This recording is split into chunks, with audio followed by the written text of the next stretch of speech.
नमस्कार दोस्तों, बहुत बहुत स्वागत है आपके अपने YouTube चैनल कॉमर्स गुरु पर। सो फ्रेंड्स, आज की इस वीडियो में हम बात करने वाले हैं डिविडेंड पॉलिसी इस चैप्टर के एमसीक्यू से रिलेटेड।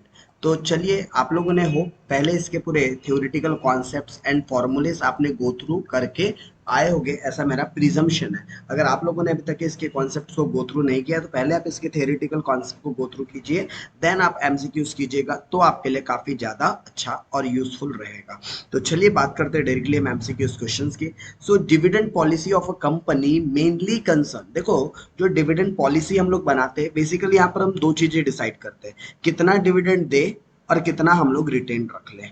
ठीक है, बिजनेस में कितना हमारा कितना हमारे बिजनेस के अंदर डिविडेंड पे होना चाहिए, कितना हमने डिविडेंड अपने पास रख लेना चाहिए as a retained earning. Okay, so अगर मैं पॉइंट पढ़ूं तो डिविडेंड पे आउट, इसके बारे में हम बात करते हैं कि यस डेफिनेटली करते गाइस। और स्टेबिलिटी ऑफ डिविडेंड, ये भी हमारा इंपॉर्टेंट फैक्टर होता है डिविडेंड पॉलिसी डिसीजंस या फिर मैनेजमेंट के अंदर। तो आंसर क्या होना चाहिए इसका? Both A and B are correct. Next question की अगर हम बात करें, which of the following is not very much relevant in the dividend decision. Dividend decision में कौन सी इनमें से चीजें जो बहुत ज्यादा इंपॉर्टेंट रोल प्ले नहीं करती? एक एक करके देखते हैं। अवेलेबिलिटी ऑफ डिस्पोजेबल प्रॉफिट, ये यही तो डिस्पोजेबल प्रॉफिट ही तो, अर्निंग से ही तो हम डिविडेंड डिसाइड करते हैं। ये तो बहुत इंपॉर्टेंट होता है यार, इसके बिना तो पॉसिबल ही नहीं है डिविडेंड पॉलिसी के बारे में सोचना। अच्छा, investors expectations for a dividend, जितना डिविडेंड एक्सपेक्ट करेगा, मतलब आप आर की बात करें तो रेट ऑफ रिक्वायर्ड रिटर्न या फिर रिटर्न तो होना ही चाहिए ना। उसके अलावा कैपिटल मार्केट कंडीशन, अच्छा मार्केट की कंडीशन बहुत ज्यादा आपके डिविडेंड पॉलिसी डिसीजंस को अफेक्ट नहीं करती। और इंडस्ट्रीज के प्रैक्टिस के इंडस्ट्री में क्या नॉर्म्स चल रहे हैं, मतलब मार्केट रेट की या मार्केट प्राइस की बात हो रही है, तो ऑब्वियस है मार्केट प्राइस भी कहीं ना कहीं इंपॉर्टेंट रोल प्ले करता है। सो कौन सा चीज है जो ज्यादा रेलेवेंट नहीं है? तो C option, capital market condition. Which one of the following is not true about the dividend decision, मतलब कि आपको कौन सा स्टेटमेंट बताने का है? आपको फॉल्स स्टेटमेंट बताने का है, right. So payment of dividend involves, जो payment of dividend involves legal as well as financial consideration. Yes भाई, जो पेमेंट ऑफ डिविडेंड है वहां कहीं ना कहीं legal as well as financial consideration considered की जा सकती है। ओके, सो ये स्टेटमेंट तो ट्रू है। Dividend can be paid only when there are profits, बात तो सही है। लॉसेस के केसेस में हम जनरली डिविडेंड पेड नहीं करते। Dividend can be paid when there are losses, भैया लॉसेस है तो डिविडेंड कैसे दे दूं?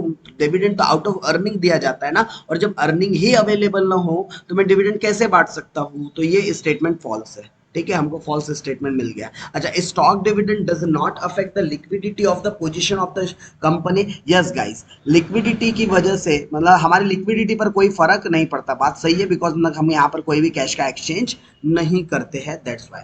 अच्छा, stock dividend is also known as, stock dividend को आप बोनस डिविडेंड भी बोल सकते हो, क्योंकि आप बोनस के फॉर्म में आप क्या करते हो? आप मतलब डिविडेंड डिस्ट्रीब्यूट करते हैं। बोनस शेयर जो होते हैं वो काइंड ऑफ द एक स्टॉक डिविडेंड ही होता है, जो विदाउट एनी कॉस्ट आप क्या करते हो? प्रोवाइड करते हो अपने शेयर होल्डर्स को। ओके, नेक्स्ट क्वेश्चन की अगर हम बात करें, द डिविडेंड इररिलेवेंस, देखो डिविडेंड को रेलेवेंट किसने बोला था? मिलर साहब। मिलर साहब एंड मिलर के अलावा कौन थे आपके? एक तो गॉर्डन, ठीक है, मिलर नहीं, एक तो वॉल्टर एंड द गॉर्डन, ये जो दो लोग थे, Walter and Gordon, Mayer Gordon, इन दोनों ने रेलेवेंट बोला था। और जो मिलर अप्रोच है, मोदी गिलानी एंड मिलर, इन्होंने डिविडेंड पॉलिसीज को इररेलेवेंट बताया था। तो the dividend irrelevance there to share valuations was propounded by the, तो किसने बोला है? Miller and Modigliani. Approach ने इन्हें इररिलेवेंट कहा है। Theory is in perfect market suggested that dividend payment, okay, theory is perfect market suggest, वो क्या सजेस्ट करती है? सो ये क्या बोलती है? Has a positive impact on the, नहीं भाई ये तो इररिलेवेंट बोलती है, इसके लिए तो डिविडेंड पेमेंट मतलब कोई काम का ही नहीं है, इररिलेवेंट है, तो कोई इंपैक्ट की बात ही नहीं होना चाहिए। No positive impact, no negative impact, in short has negligible, अरे कोई इंपैक्ट ही नहीं पड़ता इनके हिसाब से, मतलब कि option B has no impact on the value of the firm, right. चलिए आगे बात करते हैं। Next question, which one of the following is not an assumption, इसमें से कौन सा अजम्पशन नहीं है मॉडल का या अप्रोच का? ओके, तो परफेक्ट कैपिटल मार्केट होता है क्या? ये अजम्पशन है क्या? यस गाइस, थ्योरी पढ़ लीजिएगा एक बार, ये अजम्पशंस के अंदर आता है। Investors do not behave rationally, do not behave rationally बोलता है कि जो इन्वेस्टर, या जितने भी इन्वेस्टर्स होंगे याद रखिएगा वो बिहेव रैशनली, इन्होंने परफेक्ट जब कैपिटल मार्केट बोला है तो एज ऑब्वियस है यहाँ पर इन्वेस्टर्स का बिहेवियर कैसा होगा, रैशनल होगा, वो सही गलत और अपने लिए प्रॉपर डिसीजंस ले सकते हैं। तो ये स्टेटमेंट कहीं ना कहीं गलत बोल रहा है, ये अजम्पशन नहीं हो सकता। हाँ, अगर ये नॉट वर्ड नहीं बोलता तो फिर सही होता। तो ये नॉट एन अजम्पशन में ये अजम्पशन बोला है डू नॉट बिहेव, जबकि इन्वेस्टर्स का बिहेव रैशनल रहता है। There are not flotation and the transaction cost, बात सही है, मतलब ये भी एक अजम्पशन उसका होता है। No investors are legal enough to affect the market price of the share, ये भी उसका अजम्पशन होता है। तो बी ऑप्शन है जो कि अजम्पशन नहीं है। Which one of the following is not an assumption? Again आपको assumption based पूछा है question of the MM model. तो MM मॉडल के अंदर देर इज नो रिस्क, भैया रिस्क तो होता है MM अप्रोच के अंदर, और अनसर्टेनिटी बोलता है इन रिगार्डेड टू द फ्यूचर, भैया रिस्क और अनसर्टेनिटी दोनों भी होती है MM अप्रोच के अंदर। तो ये नॉट एन अजम्पशन, मतलब ये अजम्पशन नहीं है क्या? तो यस, ये गलत बात है, ये अजम्पशन के अंदर काउंट नहीं किया जाता। Okay, information about the company is available without any cost, yes, because perfect competition, perfect capital market में तो information available रहती है। The firm has a rigid investment policy, yes, right. Dividend policy has no impact, yes, no impact, कोई impact ही नहीं डालती वो। तो कौन सा यहाँ पर assumption नहीं है? फर्स्ट वाला assumption नहीं है। Which one of the following is correct? इनमें से सही स्टेटमेंट आपको आइडेंटिफाई करना है। MM model suggest dividend decisions affect the value of the firm, yes, dividend payment नहीं, लेकिन डिविडेंड से रिलेटेड डिसीजंस अफेक्ट जरूर करते हैं। आगे और पढ़ लेते हैं। Stock dividend promise to pay the share holder at a future date. Stock dividend का मतलब होता है promise to pay the share holder at a future date. No, इसका ये सही मतलब नहीं है। ओके, स्टॉक डिविडेंड क्या बोलता है? प्रॉमिस टू पे, यस, स्टॉक डिविडेंड का मतलब ये होता है कि जो आप फ्यूचर में क्या करने वाले पेमेंट, मतलब कि दिस स्टेटमेंट इज करेक्ट, ये स्टेटमेंट क्या है गाइस? ट्रू है। Usual method of paying dividend is cash dividend, yes, generally ये स्टेटमेंट भी आपका क्या होगा? Correct. Usual method of paying dividend is a, generally हम लोग कैश में ही, मतलब कि डिविडेंड का पैसा जनरली आपके बैंक अकाउंट में ही आता है, मतलब ये स्टेटमेंट भी करेक्ट है। उसके अलावा बोलता है company should follow the regular, yes, company कभी भी, ये भी स्टेटमेंट करेक्ट है। मतलब कि जो पहला एमएम अप्रोच जो बोलता है ना, suggest dividend decision affect the, जबकि उनके हिसाब से तो कोई इंपैक्ट ही नहीं पड़ता ना, उन्होंने तो खुद ने कहा है कि नो इम्पैक्ट डिविडेंड डिसीजंस या पेमेंट्स की वजह से। तो पहला वाला स्टेटमेंट है जो कि क्या है? इनकरेक्ट है, मतलब कि ए आंसर होना चाहिए। नेक्स्ट क्वेश्चन की बात करें, the relevance theory of dividend was supported by, Walter ने भी सपोर्ट किया है, गॉर्डन ने भी सपोर्ट किया है, मतलब कि बोथ इसका सही आंसर होना चाहिए। विच one of the following is not an assumption of the Walter relevance theory model? इसमें से आपको बताना है कि कौन सी रेलेवेंस थ्योरी नहीं है, किसके हिसाब से? Not an assumption of the Walter, Walter का अजम्पशन नहीं है बोलता है। तो उसके हिसाब से the firm has a very long life, yes, infinite time होती है, ऐसा उन्होंने वॉल्टर साहब ने अपने इसमें अजम्पशन में बताया है। Earning and dividends do not change, yes, इन्होंने constant, other thing remain constant के ऊपर बहुत ज्यादा फोकस किया, तो ये भी उनका अजम्पशन होता है। द आईआरआर और कॉस्ट ऑफ, ये भी कांस्टेंट, यस, ये भी उनके अजम्पशन का पार्ट है।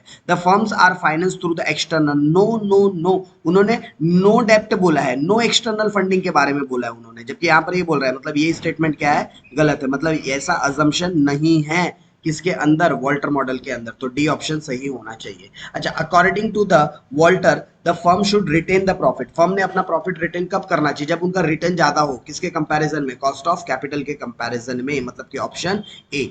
चलिए नेक्स्ट क्वेश्चन की बात करते हैं। अकॉर्डिंग टू द कब हमने पूरा का पूरा डिविडेंड बांट देना चाहिए? भाई जब मेरा रिटर्न कम हो और मेरी कॉस्ट ज्यादा हो तो बेटर है पूरा पैसा बांट दो। क्यों? क्योंकि कहीं ना कहीं उससे हमारा मतलब इनका रिटर्न ही कम हो रहा है, तो री इन्वेस्ट करके मतलब क्या है, उससे कोई बेनिफिट नहीं मिलने वाला। अच्छा, नॉट इफेक्ट वाली सिचुएशन कौन सी है as per the Walter model? तो जहां आर इज इक्वल टू के, वहां पर हमारा नॉट इफेक्ट होता है price of the share, right guys? तो ये सिचुएशंस को देखिए, नोट है यहाँ पर, ये आप नोट को काफी अच्छे से रीड कर लीजिएगा, आप लोगों के लिए मैंने नोट डाल के रखा था। चलिए आगे बढ़ते हैं। Right shares enjoy preferential rights with regarded to the, जो जितने भी राइट शेयर्स होते हैं उनको किस चीज का प्रियोरिटी मिलता है, किस चीज का प्रेफरेंशियल राइट मिलता है? तो उनको जो भी पेमेंट ऑफ डिविडेंड का या रिटेन, तो रिटेन अर्निंग में उनका प्रियोरिटी बन जाता है, जितने भी राइट शेयर्स होल्डर्स होते हैं उनका, राइट, रिटेन अर्निंग। ये राइट शेयर होल्डर आगे चल के काय में कन्वर्ट होते हैं? इक्विटी शेयर होल्डर्स में। तो इक्विटी शेयर होल्डर को रिटेन्ड अर्निंग में प्रियोरिटी मिलती है, जबकि डिविडेंड और कैपिटल की बात करूं तो प्रेफरेंस शेयर होल्डर को इनमें प्रियोरिटी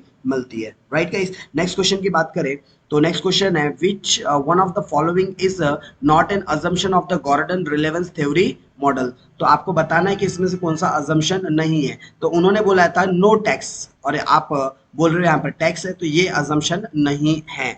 अच्छा, which one of the following is true about the Gordon relevance. इस तरीके के क्वेश्चन काफी अच्छे से करके जाना है।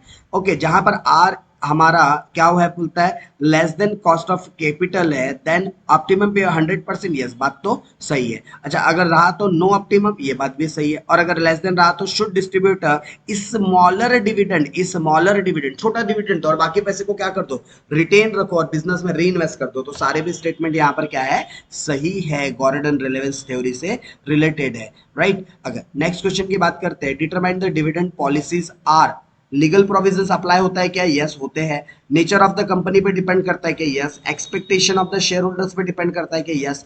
फ्यूचर फाइनेंशियल रिक्वायरमेंट पर डिपेंड करता है कि यस। टैक्सेबिलिटी और गवर्नमेंट की पॉलिसी, स्टेबिलिटी ऑफ डिविडेंड और अवेलेबिलिटी ऑफ लिक्विडिटी, ये सारी चीजों पर क्या डिपेंड करता है कि आपने कितना डिविडेंड पॉलिसी या डिविडेंड डिस्ट्रीब्यूट करना चाहिए। उसके अलावा अगर हम आगे और बात करें, which one of the following are sources of dividend, तो करंट ईयर के प्रॉफिट से दे सकते हैं यस, लास्ट ईयर के प्रॉफिट से दे सकते हैं yes, money provided by government वहां से दे सकते हैं यस। तो हम ये सारे रिसोर्सेज से क्या प्रोवाइड कर सकते हैं, अच्छा गवर्नमेंट क्या देती है तो सब्सिडीज वगैरह बोल सकते हो या फिर लाइक ग्रांट वगैरह बोल सकते हो। तो ग्रांट वगैरह या सब्सिडीज के बेसिस पर भी आप क्या कर सकते हो, डिविडेंड डिस्ट्रीब्यूट कर सकते हो। The dividend pay out ratio is equal to, dividend pay out ratio किसके बराबर होता है, ये तो डिविडेंड पे आउट रेशियो मतलब कि आप कितना डिविडेंड बांटने वाले हो, is equal to the dividend per share, मतलब आप डिविडेंड पर शेयर को डिवाइड कर दो अर्निंग पर शेयर से, तो आपको क्या पता चल जाएगा, आपको डिविडेंड पे आउट रेशियो पता चल जाएगा। अब देख लीजिए ऐसा फॉर्मूला जहां पर भी हो वो आपके लिए सही आंसर होना चाहिए, राइट। सो गाइस, ये था कुछ थ्योरेटिकल पोर्शन हमारा डिविडेंड पॉलिसी मैनेजमेंट से रिलेटेड। नेक्स्ट पार्ट में हम लोग इसके न्यूमेरिकल क्वेश्चंस डिस्कस करेंगे और बाकी जो रिमेनिंग क्वेश्चंस है ये भी आप एक बार गो थ्रू कीजिएगा। कुछ कुछ एडवांस लेवल के क्वेश्चंस जो एग्जाम्स में पूछने के चांसेस थोड़े से कम है। तो चलिए नेक्स्ट पार्ट में मिलते हैं न्यूमेरिकल क्वेश्चंस के साथ, तब तक के लिए टाटा बाय बाय।